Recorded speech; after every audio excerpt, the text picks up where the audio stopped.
So let me ask a sort of more personal question, which is, how is it that you became involved in doing planetary spectroscopy? I don't think of that as the typical path that a spectroscopist takes.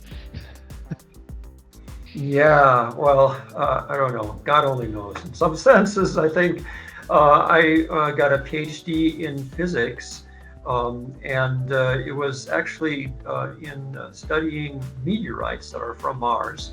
That's unusual in a physics department, but it was the case in at the University of Minnesota, where I got my PhD.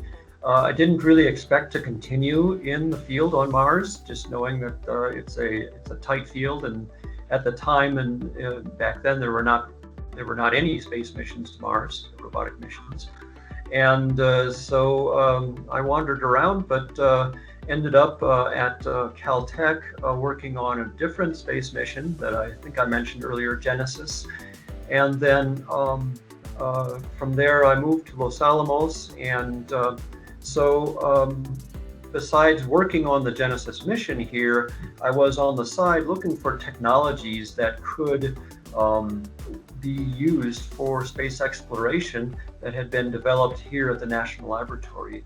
And we came upon, first of all, the LIBS technique, laser-induced breakdown spectroscopy. And so we proposed that to NASA, and it had some very appealing aspects to it. When we fire this laser pulse in a focused mode and create the small plasma, it actually has a shock wave that blows the dust away. And that's something that's really useful on a dusty planetary surface. And so it came right at a time when some other remote sensing was having trouble seeing the rock for the dust that was on top of it. And so we said, well, you need this active remote sensing. And so now we have SuperCam that puts that together. We can do the LIBS technique first, blow the dust off the surface, and then use the Raman in the infrared. And that way we get a mostly dust-free analysis. And so that kind of pragmatism is what is needed.